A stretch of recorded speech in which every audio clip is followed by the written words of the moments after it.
आज हम लोग रिवाइज करने जा रहे हैं जो कि क्लास 11th फिजिक्स का chapter rotational motion. Rotational motion में हम लोग सबसे पहले क्या देखते हैं, मोमेंट ऑफ इनर्शिया के बारे में पढ़ते हैं, है ना। और मोमेंट ऑफ इनर्शिया अगर देखें तो I equal to M R square होता है। ये तो सबको पता है, सबको याद होता है। बट जो मेन चीज़ होती है, जो डिफरेंट बॉडीज़ की जो है मोमेंट ऑफ इनर्शिया याद करनी होती है। तो अगर हम देखें तो इसमें I equal to M R square तो आपको पता ही है।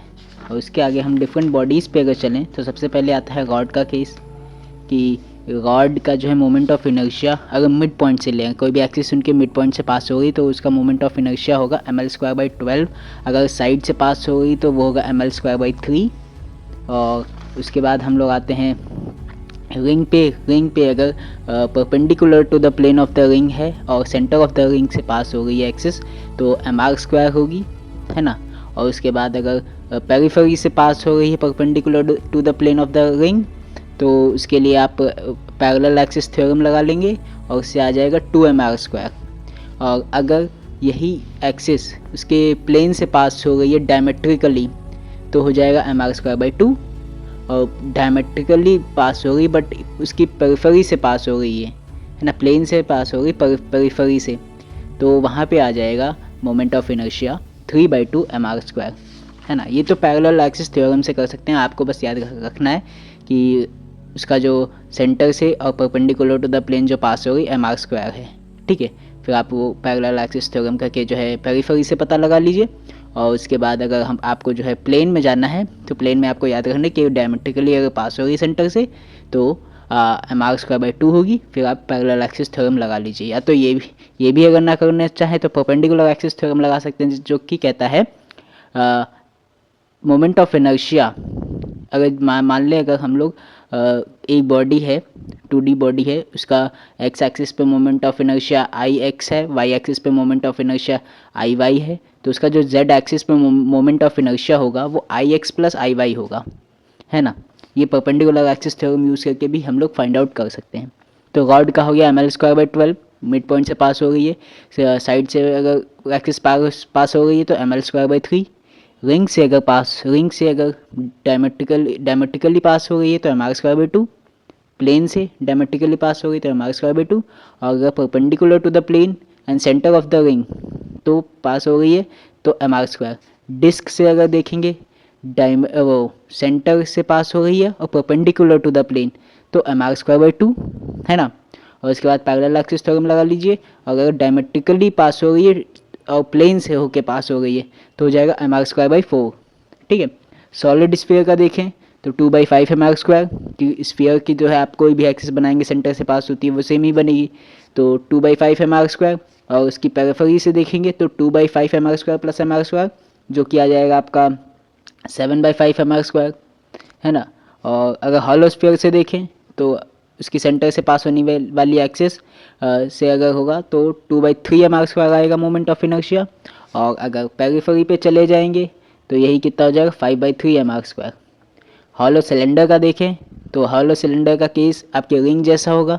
अगर उसकी जो है ज्योमेट्रिकल एक्सिस से पास हो गई है ना, तो mr²।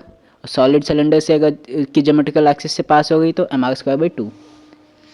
पैरेलल एक्सिस थ्योरम आप जानते हैं कि अगर हम लोगों को किसी भी ऑब्जेक्ट की, किसी भी बॉडी की सेंटर ऑफ मास से अगर हम लोग को मोमेंट ऑफ इनर्शिया पता है तो उससे अगर किसी भी पॉइंट पे, किसी भी डी पॉइंट पे अगर हम लोग को मोमेंट ऑफ इनर्शिया पता करना है तो वो सेंटर ऑफ मास के moment of inertia plus md² करके आ जाएगी। Means I at any point is equal to ICM plus md², है ना। या इसकी मदद से आप डिफरेंट कन्फिग्रेशंस के मोमेंट ऑफ इनर्शिया निकाल सकते हैं।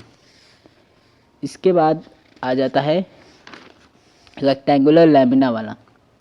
रेक्टेंगुलर लैमिना का अगर हम देखें केस तो उसमें IX या IY अगर आप देखेंगे तो अगर IY ले रहे हैं, ठीक है, तो IY ले रहे हैं और IX ले रहे हैं, उसमें अलग अलग एक्सिस है, तो उसमें क्या आएगा, अगर आपका परपेंडिकुलर टू द प्लेन और सेंटर से पास हो गई है तो उसका जो मोमेंट ऑफ इनर्शिया आता है वो m/12 a² प्लस b² आता है। यही अगर स्क्वायर के केस में अगर हम देखें परपेंडिकुलर टू द प्लेन और सेंटर से पास हो गई है तो ma²/6 हो जाता है। ठीक है। और एक आता है ट्रंकेटेड बॉडीज़ का मोमेंट ऑफ इनर्शिया निकालना, जिसमें एक अगर बॉडी है उससे कुछ सर्टेन अमाउंट ऑफ पार्ट हम लोग निकाल लेते हैं, खाली हो जाती है, कैविटी बन जाती है, तो उसमें पूछा जाता है कि रिमेनिंग मास का मोमेंट ऑफ इनर्शिया कितना होगा।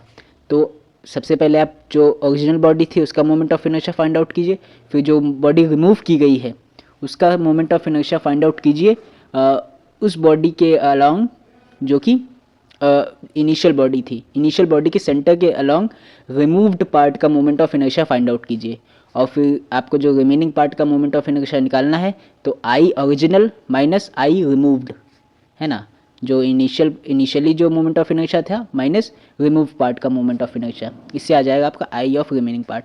फिर आ जाता है रेडियस ऑफ गायरेशन।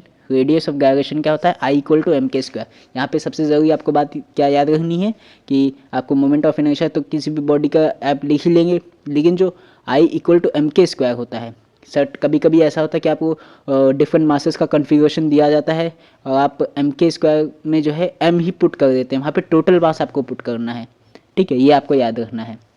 और इसके बाद अगर हम आगे बढ़ते हैं तो हमारे पास आता है टॉर्क का। टॉर्क का केस आता है। टॉर्क क्या होता है, टॉर्क एक मोमेंट ऑफ फोर्स अप्लाइड करता है। Torque is the rotating force, means किसी चीज़ को रोटेट करने के लिए जो फोर्स चाहिए वो होता है टॉर्क, है ना। और टॉर्क हम लोग क्या लिखते हैं, आर क्रॉस एफ या फिर आर एफ साइन थीटा। इसका डायरेक्शन हम लोग जो है पाम रूल से निकाल सकते हैं, जो कि हम लोग को सिखाया गया है। और आर एफ साइन थीटा इसका जो है आप जो है एंगल्स के टर्म्स में देख लिए, क्रॉस प्रोडक्ट करना है आपको, आर क्रॉस एफ करना है। और इसके बाद अगर हम देखें, जैसे कभी कभी आपको प्रोजेक्टाइल पे दे दिया जाता है कि at the highest point of the projectile find the torque provided by the gravitational force of the earth. तो आप हाईएस्ट पॉइंट की जो हाइट निकालिए, ठीक है, हाइट क्या निकालिए, हाइट अगर निकालेंगे तो कोई फ़र्क ही नहीं पड़ेगा। और उसका जो है वहाँ पे क्योंकि एम लगा है और हाइट भी उसी के जो है डायरेक्शन में आएगी, तो वहाँ पे उसका टॉर्क तो उस हिसाब से 0 हो जाना चाहिए अगर हाइट से अगर हम लोग करेंगे। लेकिन टॉर्क में क्या करते हैं हम लोग, परपेंडिकुलर डिस्टेंस लेते हैं आर क्रॉस एफ में। तो आपको वहाँ पे मिड रेंज फाइंड आउट करनी होगी जो कि r/2 आएगा, है ना, वो आप फाइंड आउट कीजिए और इसको mg से मल्टीप्लाई कर दीजिए, तो आपका आ जाएगा tau is equal to r/2 mg, है ना। डायरेक्शन आप फाइंड आउट कर सकते हैं पाम रूल से या फिर राइट हैंड थंब रूल से।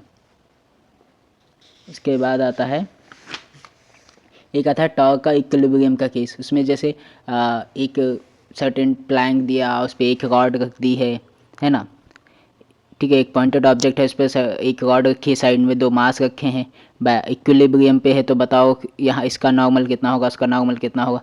तो ये आप जो है इक्विलिब्रियम के केस से फाइंड आउट कर सकते हैं। जैसे आपको किसी भी जहाँ का नॉर्मल निकालना है उसके अपोजिट साइड में टॉर्क 0 कर दीजिए, है ना।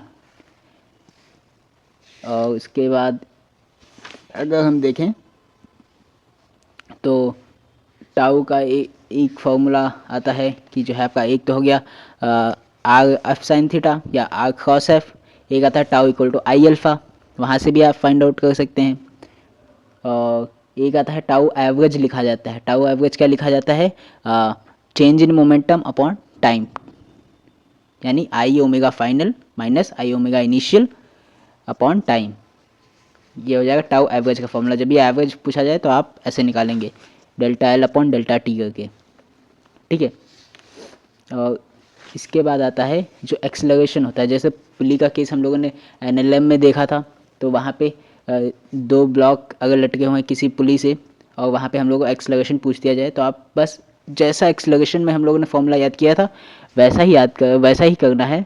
बस हम लोग को एक इसमें मॉडिफिकेशन करनी है कि हम लोग ऊपर लिखते थे total pulling force upon total mass, जो नीचे टोटल मास लिखते हैं तो उसमें आप वो 2 ब्लॉक का मास तो लिखोगे ही, और साथ में उस पुली का जो है आप क्या लिखोगे, I/r²। पुली की जगह जो है आपको I/r² लिखना होगा, है ना। तो 2 मास लटके हैं तो m1 या फिर m2 minus m1 into G upon m1 plus m2 plus I/r², जो उस पुली का मोमेंट ऑफ इनर्शिया है, डिवाइडेड बाय r²। इससे आप एक्सेलरेशन फाइंड आउट कर सकते हैं। इसके बाद आता है एंगुलर मोमेंटम।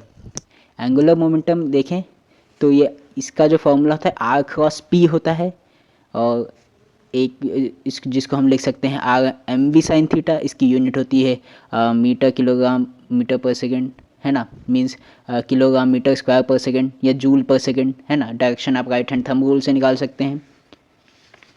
एंगुलर मोमेंटम का फॉर्मूला हो गया। एंगुलर मोमेंटम अगर आपको कहीं पे भी निकालना है तो आप सबसे पहले आप तो निकाल सकते हैं, अगर उसकी moment of inertia find out कर ले और ओमेगा से मल्टीप्लाई कर लें, इस फॉर्मूला से निकाल सकते हैं, है ना, कि एंगुलर मोमेंटम का ये भी फॉर्मूला होता है L=I ओमेगा। और या तो आप क्या करें, वहाँ पे मोमेंटम फाइंड आउट कर लें और उसको उसके परपेंडिकुलर डिस्टेंस से मल्टीप्लाई कर दें, है ना, R sine theta perpendicular distance, ऐसे फाइंड आउट कर सकते हैं। कभी कभी जो है ऑब्जेक्ट कहीं कहीं पे आपको ट्रांसलेशन की वजह से कभी एक एंगुलर मोमेंटम मिलता है ना, और रोटेशन की वजह से एक एंगुलर मोमेंटम मिलता है, तो आपको आई ओमेगा और M B R sine theta दोनों यूज़ करने पड़ सकते हैं। तो ये उसका वो केस हो जाता है। रोटेशनल काइनेटिक एनर्जी अगर हम देखें किसी भी ऑब्जेक्ट की, रोटेटिंग ऑब्जेक्ट की, तो काइनेटिक एनर्जी आ जाती है हाफ आई ओमेगा स्क्वायर। उसको जो है मोमेंटम के टर्म्स में देखेंगे, जैसे हम लोग ने वैसे देखा ट्रांसलेशन में p²/2m देखा था वहाँ पे, यहाँ पे L²/2i हो जाएगा, है ना। और टाउ एक्सटर्नल मैंने बता ही दिया था, आई अल्फा या डेल्टा L/डेल्टा t। एंगुलर इम्पल्स जैसे वहाँ लेते थे चेंज इन मोमेंटम, यहाँ पे चेंज इन एंगुलर मोमेंटम, ठीक है।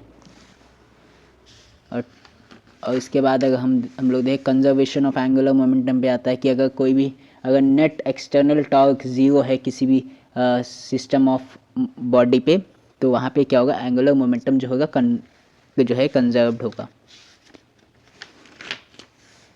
ठीक है, ये कंजर्व्ड होगा। और उसके बाद अगर हम आ जाएं तो ये एंगुलर मोमेंटम कंजर्वेशन पे काफ़ी क्वेश्चंस आ जाते हैं और आसान क्वेश्चंस आते हैं, है ना। और इसके बाद अगर हम देखें तो हम लोग रोलिंग मोशन पे आ जाते हैं। रोलिंग मोशन में क्या होता है, एक होता है ट्रांसलेटरी मोशन, एक होता है रोटेटिंग मोशन, एक होता है रोलिंग मोशन, ठीक है। ट्रांसलेटरी मोशन में क्या होता है, बॉडी जो है सीधे एक डायरेक्शन में मूव कर रही है। रोटेटरी मोशन में क्या होता है, रोटेटिंग मोशन में क्या होता है कि बॉडी अपनी जगह पे ही घूम रही है। और रोलिंग मोशन में क्या होता है, ट्रांसलेशन भी होता है और रोलिंग भी मीन्स रोटेशन भी होता है। मीन्स ट्रांसलेटरी मोशन भी कर रही है, रोटेटिंग मोशन भी कर रही है, उसको कहते हैं रोलिंग मोशन, है ना। तो रोलिंग मोशन में क्या होता है, अगर जैसे कोई भी व्हील मूव कर रहा है ना, आपको कहीं पे भी जो है वेलोसिटी निकालनी है, अगर वो प्योर रोलिंग में है तो उसकी जो वेलोसिटी होगी वो ओमेगा आर के इक्वल होगी। मीन्स जो सेंटर ऑफ मास की जो वेलोसिटी होगी v/c/m = ओमेगा, उसे v लिख सकते हैं।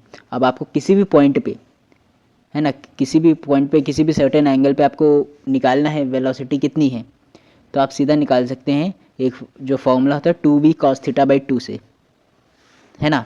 और जैसे जैसे आप बॉटम से ऊपर की तरफ बढ़ते जाएंगे और तो क्या होगा, वेलोसिटी जो है बढ़ती जाएगी।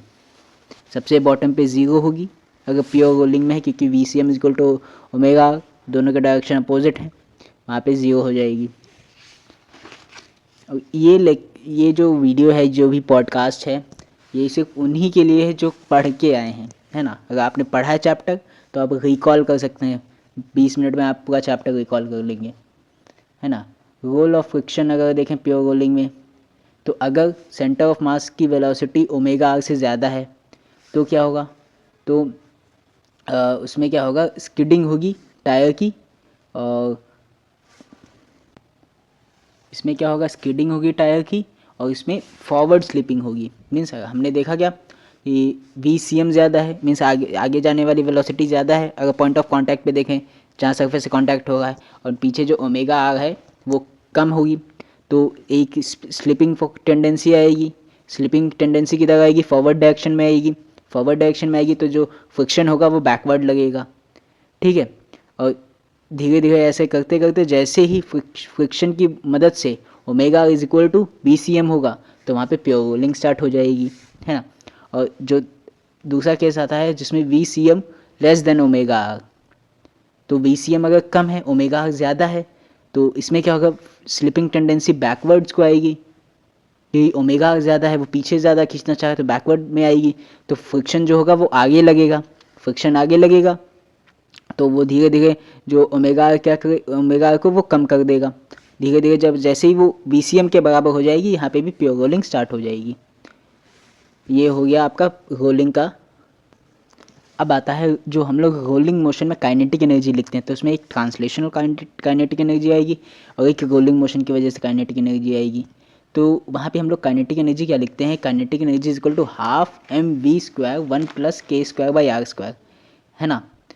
Half mv² 1 + k²/r²। इसमें जो है आपको k²/r² की वैल्यू कैसे याद करनी है उसकी मैं ट्रिक बता देता हूँ। बहुत ही आसान ट्रिक है। अगर कोई भी बॉडी है ना, उसका जो इसका ज्योमेट्रिकल एक्सिस है, जो इसका कॉमन एक्सिस है, उसके अलॉन्ग जो इसका मोमेंट ऑफ इनर्शिया है, जैसे रिंग का mr², डिस्क का mr²/2 या हाफ mr², सॉलिड स्फीयर का 2/5 mr², हॉलो स्फीयर का 2/3 mr², सॉलिड सिलेंडर का mr²/2, हॉलो सिलेंडर का mr²। तो इनका जो कोफिशिएंट होगा, है ना, इनकी जो मोमेंट ऑफ इनर्शिया है, इनका जो कोफिशिएंट है, जिस mr² में कोफिशिएंट क्या है, 1 है ना, तो k²/r² 1 हो जाएगा। जो भी इनका कोफिशिएंट होगा मोमेंट ऑफ इनर्शिया का वो 1 वो k²/r² के बराबर हो जाएगा, है ना। जैसे आप सॉलिड स्फीयर का मोमेंट ऑफ इनर्शिया देखें 2/5 mr² होता है, तो k²/r² क्या हो जाएगा, 2/5 हो जाएगा। ये एक आसान सी ट्रिक है जो आपको मीन्स आपने मोमेंट ऑफ इनर्शिया तो याद ही की है, तो अलग से k²/r² याद करने का क्यों झंझट करें, है ना। बहुत जगह सिखा दिया जाता है 1 + k²/r² की सीधे वैल्यू सिखा दी जाती है, रटवा दी जाती है। तो क्यों, जब आपने मोमेंट ऑफ इनर्शिया याद कर रखा है तो अलग अलग फिर से क्यों याद करना है, वहीं से आप वैल्यू उठा के पुट कर दीजिए, है ना। इसके बाद आता है एक्सेलरेशन, आता है प्योर रोलिंग में। तो एक्सेलरेशन में भी आप जो सरफेस ऑफ कॉन्टैक्ट है वहाँ पे अगर एक्सेलरेशन देखेंगे तो वहाँ पे एक्सेलरेशन मिनिमम होगा और जैसे जैसे आप ऊपर बढ़ते जाएंगे एक्सेलरेशन मैक्सिमम हो जाएगा, जैसे आपने वेलोसिटी के केस में किया था। अब आता है रोलिंग ऑन इंक्लाइंड प्लेन, है ना, एक बहुत ही इंपॉर्टेंट टॉपिक आता है रोलिंग ऑन इंक्लाइंड प्लेन। इसमें जो एक्सेलरेशन जैसे हम लोग फाइंड आउट करते हैं, जैसे हम लोग NLM में देखा था एक्सेलरेशन क्या आता था, g sin थीटा, है ना, g sin थीटा आता था। तो यहाँ पे क्या आएगा, g sin theta upon 1 + k²/r², है ना, g sin theta upon 1 + k²/r²। Means जहाँ पे भी g आ रहा है, मीन्स जहाँ पे भी एक्सेलरेशन आ रहा है वहाँ आपको g/1 + k²/r² लगाना है। जैसे आपने वेलोसिटी देखी थी, वेलोसिटी जो है बॉटम पे कितनी थी, √2gh, तो यहाँ पे भी g आ रहा है तो g के नीचे 1 + k²/r² लगा दो, ठीक है। टाइम निकालते थे, क्या निकालते थे, 2h/g निकालते थे, नहीं हाँ 2h/g निकालते थे। तो यहाँ पे भी जब 2h/g करेंगे तो g के नीचे 1 + k²/r² तो वो ऊपर पहुँच जाएगा, वो टाइम आ जाएगा, है ना। और अगर देखें सबसे पहले कौन पहुँचेगा, किसकी वेलोसिटी सबसे ज़्यादा होगी, ये भी देखना सबसे इंपॉर्टेंट होता है। कि हम लोगों ने वेलोसिटी का फॉर्मूला क्या देखा था, √2gh डिवाइडेड बाय 1 + k²/r²। तो यहाँ पे जो वेलोसिटी होगी k²/r² अगर बढ़ेगा तो वेलोसिटी घटेगी, और k²/r² सबसे ज़्यादा किसका होता है, सॉलिड स्फीयर का, 2/5। 2/5 कितना हो गया, 0.4, है ना, 2/5 कितना हो गया, 0.4। k²/r² इसका सबसे कम है तो इसकी वेलोसिटी क्या होगी, सबसे ज़्यादा होनी चाहिए, है ना। और सबसे कम k²/r² किसका होता है, बोलो, सबसे कम k²/r² किसका होता है, ये तो सॉलिड स्फीयर का ही हो गया। सबसे ज़्यादा किसका होता है, रिंग का होता है, 1 होता है, तो रिंग की वेलोसिटी सबसे कम होगी। अब सॉलिड स्फीयर की वेलोसिटी सबसे ज़्यादा है तो सॉलिड स्फीयर सबसे पहले पहुंचेगा, सबसे कम टाइम लगेगा सॉलिड स्फीयर को। तो इसमें जो ऑर्डर बन के आता है, तो सबसे ज़्यादा वेलोसिटी का ऑर्डर आता है सबसे ज़्यादा सॉलिड स्फीयर की, उससे कम डिस्क की, उससे कम हॉलो स्फीयर की, सबसे कम रिंग की। टाइम का जो आता है सबसे ज़्यादा रिंग का, उससे कम हॉलो स्फीयर का, उससे कम डिस्क का, सबसे कम सॉलिड स्फीयर का। जो वेलोसिटी का ऑर्डर है उसका उल्टा टाइम का ऑर्डर है, इतना याद रखो, है ना। अब इसमें कहीं पे भी अगर आपको कहीं पे भी रोलिंग मोशन है, रोलिंग मोशन को एक रोलिंग बॉडी ली, उसको हम लोगों ने फेंक दिया किसी इंक्लाइन प्लेन पे, तो आप वहाँ पे COM लगा सकते हैं, है ना। इसको इनिशियल वेलोसिटी दी गई क्योंकि एक्सटर्नल कोई टॉर्क लगा नहीं है, तो आप वहाँ पे COM लगा सकते हैं, है ना। और इस पर अगर देखें, इसके बाद आता है आपका ओवर टर्निंग ऑफ कार, है ना। एक होती है इसमें मिनिमम वेलोसिटी, मैक्सिमम वेलोसिटी, है ना। ओवरटर्निंग ऑफ कार इसमें यहाँ पे आता है कि जो जो अगर कोई भी कार है वो किसी भी सर्कुलर पाथ से पास हो गई है ना, तो सबसे पहले उसका कौन सा टायर मीन्स किस साइड का टायर सबसे पहले उसका अपलिफ्ट करेगा। तो उसमें जो होता है जो इनर व्हील्स होते हैं है ना, इनर व्हील्स जो होते हैं वो सबसे पहले कांटेक्ट को लूज़ करते हैं। तो इसमें जो वेलोसिटी आती है, सेफ वेलोसिटी जो आती है उसका फॉर्मूला था √GRD/h है ना, जहाँ पे आर क्या है, radius of the circular path है ना, आर क्या है, radius of the circular path, और डी क्या है, जो डिस्टेंस है between the centre of mass of the body and the wheel, वो हो जाएगा आपका डी। और एच क्या है, एच है आपका जो हाइट है, हाँ, और एच क्या है, एच जो है आपका हाइट है सेंटर ऑफ मास से और bottom of the object, bottom of the object nearly wheel से ही लेते हैं है ना, हाइट ऑफ द कार या फिर जो भी आपका ऑब्जेक्ट मूव कर रहा है सर्कुलर पाथ पे, ठीक है। और angular moment of combined rotation और ट्रांसलेशन मैंने बता ही दिया था, आप यहाँ पे जो है MVR sin थीटा लगाएंगे ट्रांसलेशन के लिए है ना, प्लस I ओमेगा लगाएंगे रोटेशन के लिए, इन दोनों का कॉम्बिनेशन करके आप मोमेंट ऑफ इनर्शिया निकाल सकते हैं।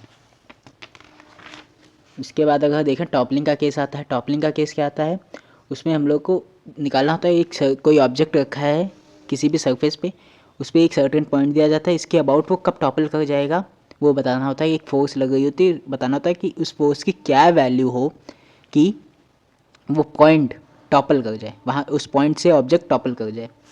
तो इसमें क्या होता है, उस जो पॉइंट आपको दिया गया है ना, जो पॉइंट आपको दिया गया है उसके अबाउट आपको टॉर्क लिखना है ना, उसके अबाउट आप टॉर्क लिख दीजिए, और उसको जो है टॉर्क लिख के, हाँ, उस पॉइंट के आप अबाउट आप टॉर्क लिख दीजिए, उसको इक्वल टू 0 कर दीजिए, इसको जैसे ही 0 करेंगे वो इक्विलिब्रियम पोजीशन आएगी, अगर उस इक्विलिब्रियम पोजीशन से वो डिस्टर्ब होता है तो वो टॉपल कर जाएगा। तो उसी जो भी आपको पॉइंट दिया गया है उसके अबाउट टॉर्क लिखिए, इक्वेशन को जो है बैलेंस की इक्वेशन लिखिए, और उसमें से आप जो फोर्स है वो निकाल सकते हैं। ये था पूरा रोटेशन मोशन का 20 मिनट या 22 मिनट लग गए हैं, 22 मिनट में आपका जो है पूरा का पूरा रिविजन हो गया है ना। ये उनके लिए जो फास्ट रिविजन करना चाहते हैं with in just half an hour और 20 मिनट्स, तो उनके लिए काफ़ी जो है बेनिफिशियल है। अगर आपको अच्छा लगा हो तो अगली बार फिर से आइएगा, तब तक कोई जो आपको चैप्टर चाहिए है ना वो आप कमेंट कर सकते हैं कि आपको कौन से चैप्टर का रिवीजन चाहिए, तो उस चैप्टर का रिवीजन ऐसे ही पॉडकास्ट के ज़रिए अपलोड कर दिया जाएगा है ना। तब तक के लिए थैंक यू।